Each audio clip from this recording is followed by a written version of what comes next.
Jasmine Crocket is part of that programming. Okay, and her job is to make sure that there are rift maintains between Republicans and black voters.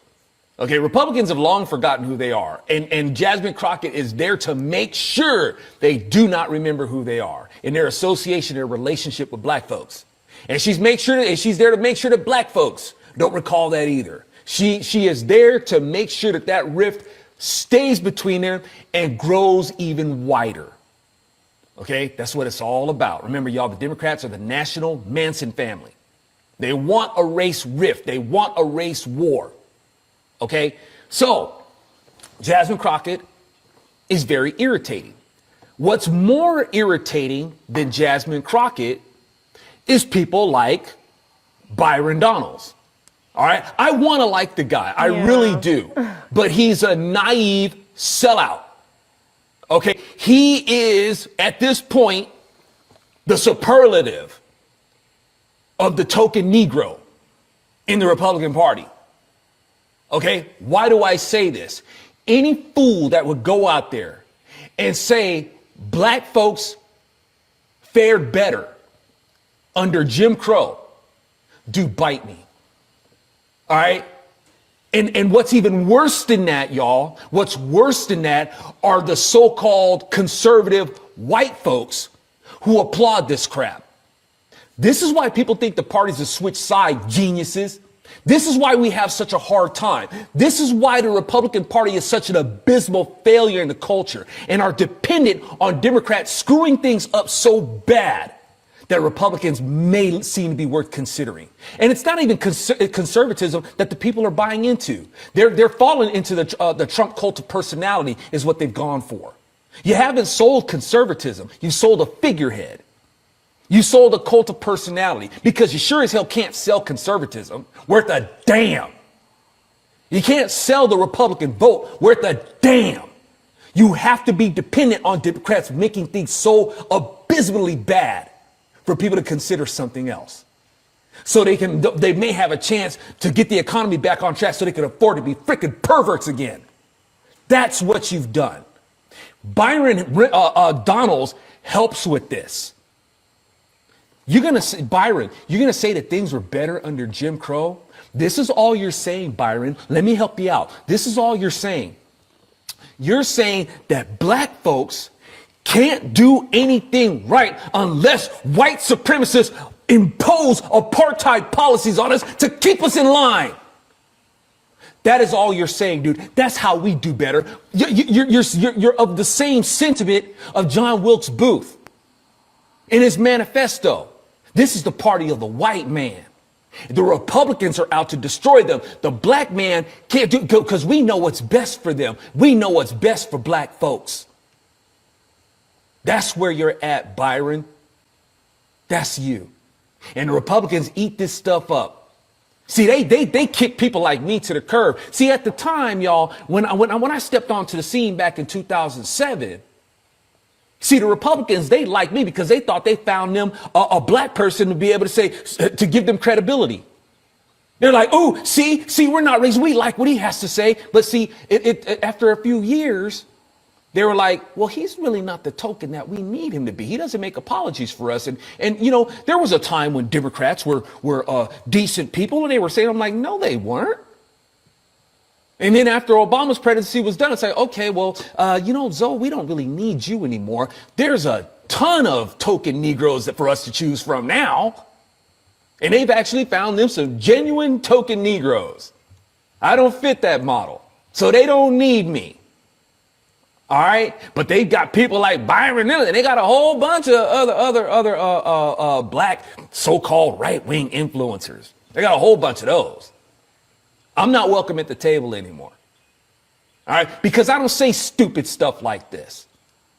That black folks did better. So Byron, here's a bit of advice for you, dude. You know what you should do? You should get the hell out of the Democrats' way. That's what you should do, man. That's what you should do. Because if Jim Crow was such a good thing for black folks, well, then you should just let Democrats do it because they're the ones who authored Jim Crow. I'm pretty sure you're aware of that. But see, the thing is, a lot of Republicans are aware of this sort of things, but they don't know what the crap to do with it. They don't know.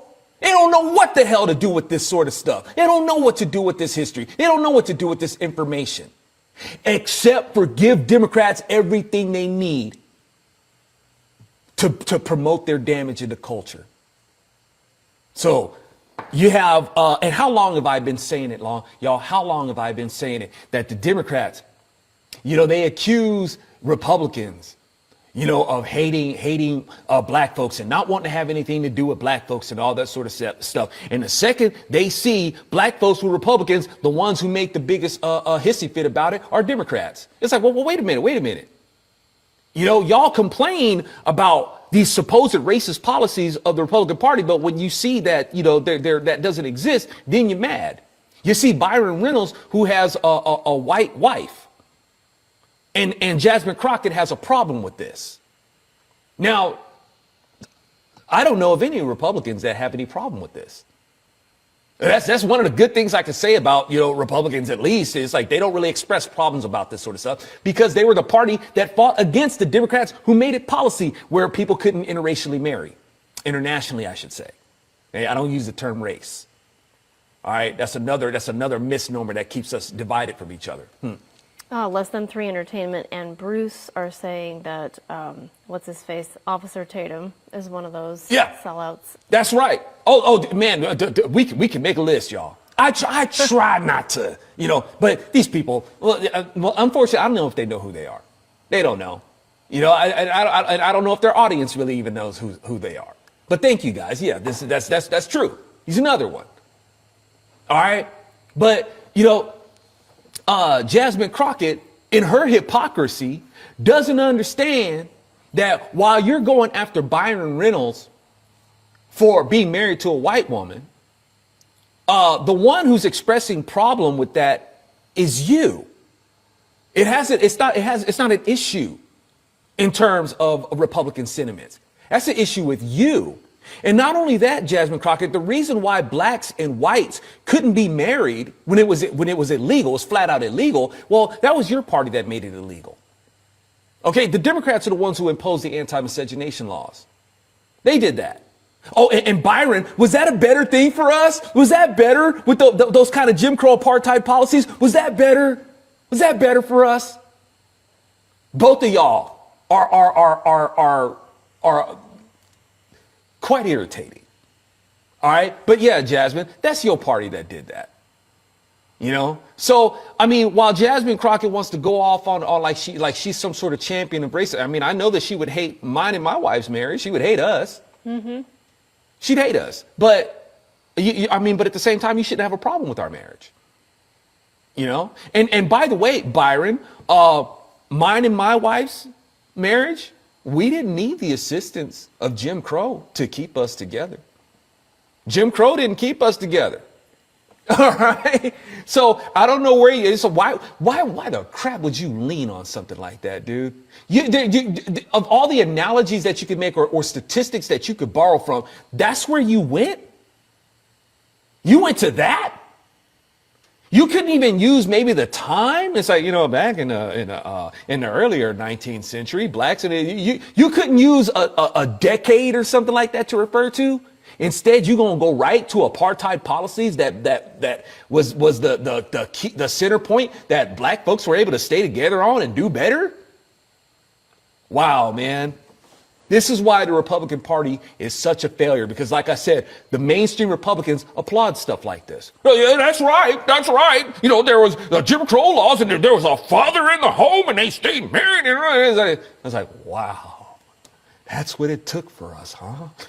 Well, then why don't we just get out of the Democrats' way and just let them go full on racist like they've always been? You notice how Democrats are obsessed with race today, right? Yes. But see, Republicans think that this is some new Democrat Party. This is something new. No, it isn't. But they're not going to listen to me. I don't have, it's like I guess I do this out of a labor of love or something like that. You know, Yes, and you do. I mean, this is just me doing my due diligence. I know it doesn't mean a damn thing to the mainstream Republican Party. They are not going to listen to me. They're not. All I can say is, look, man, if I have the blessings to be able to stand before the Lord, I can say, Lord, you know I tried. You know I tried. And the Lord's like, man, they didn't listen to me either, cuz it's here. I understand. You know, a few people listened to me. Most of them didn't. The gate is narrow, brother. The road is narrow. Don't lose heart. Don't feel bad. All right? Most of them ain't gonna listen to you. All right? And as far as the Republican Party goes, they're gonna accuse you of being a heretic.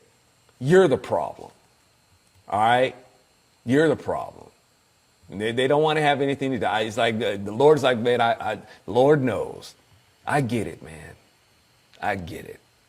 I can promise you I get it. It's written in blood that I got it. All right. So if anybody sympathizes with me, it's the Lord. So I know these people ain't going to listen to me. If I said it, I meant it. Bite my tongue for no